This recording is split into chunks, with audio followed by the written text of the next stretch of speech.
Assalamualaikum warahmatullahi wabarakatuh. Saya Yoyo dari Institut Budi Utama Nasional. Pada kesempatan kali ini saya mencoba membahas atau mengupas permasalahan kebijakan fiskal dan dampak pengaruhnya bagi pertumbuhan perekonomian. Seringkali kita mendengar kata fiskal. Kata fiskal itu sendiri berasal, ada yang mengatakan bisa mengatakan pajak karena dari kata fiskus. Nah, sekarang apa sih dari kebijakan fiskal itu sendiri? Nah, pengertian dari kebijakan fiskal itu sendiri adalah merupakan salah satu strategi yang dilakukan oleh pemerintah dalam mengatur pengeluaran dan pendapatan negara. Atau bisa dikatakan juga kalau kebijakan fiskal itu merupakan kebijakan pemerintah dalam mengatur pengeluaran dan penerimaan negara, yang mana tujuannya adalah untuk mengendalikan pertumbuhan ekonomi dan inflasi. Nah, selain itu juga tujuan dari kebijakan fiskal itu sendiri adalah yang pertama dapat menjaga dan mengembangkan perekonomian negara. Yang kedua, meningkatkan kualitas sumber daya manusia. Yang ketiga, menjaga stabilitas harga barang. Dan yang keempat itu mendorong investasi. Nah, itu adalah beberapa tujuan dari kebijakan fiskal itu sendiri. Nah, kemudian ada instrumen kebijakan fiskal.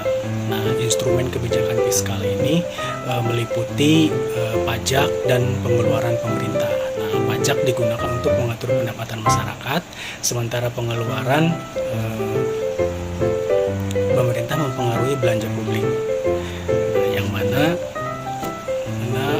pajak itu sendiri menjadi poin pertama, instrumen pertama kebijakan fiskal. Kenapa? Karena pemerintah mampu untuk memanipulasi pajak dalam bentuk pengurangan, penambahan, penundaan sampai peniadaan. Nah, kita mendengar ada istilah dari tax amnesty. Kemudian ada juga pengeluaran pemerintah atau pengeluaran belanja. Nah, kenapa instrumen kebijakan fiskal berikutnya adalah pengeluaran belanja atau pengeluaran negara? Nah, ini juga bisa dikurangi atau ditambahi sesuai kebutuhan. Apabila neraca pembayaran negara defisit, maka pemerintah bisa mengurangi pengeluaran belanjanya di sektor tertentu. Nah, misalnya penundaan pembayaran THR bagi PNS dan lain sebagainya.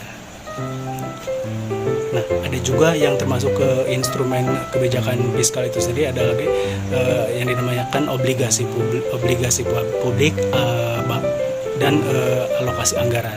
Nah, kedua itu juga termasuk ke salah satu dari instrumen kebijakan fiskal itu sendiri.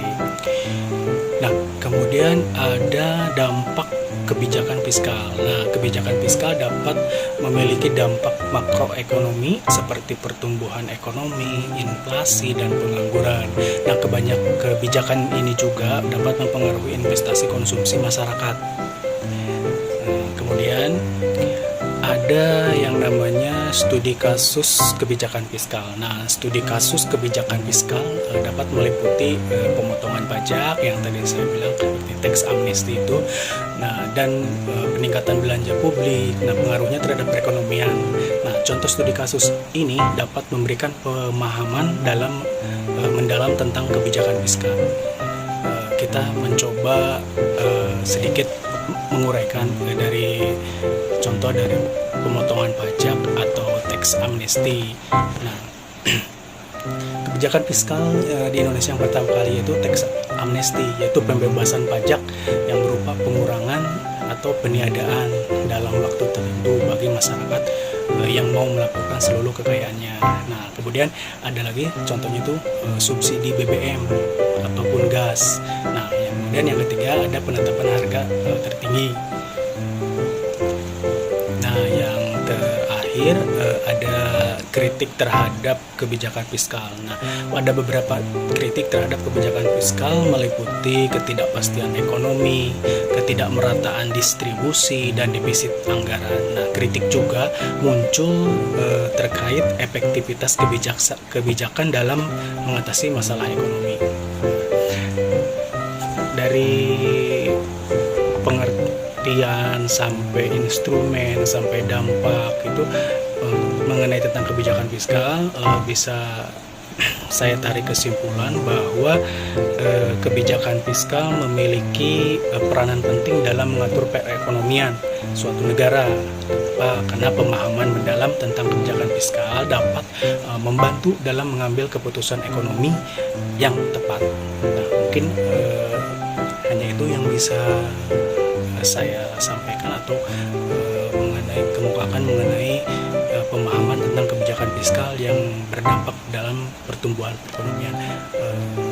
Sebelumnya saya mohon maaf apabila banyak sekali kekurangan atau penyampaian yang kurang maksimal. Saya ucapkan terima kasih. Assalamualaikum warahmatullahi wabarakatuh.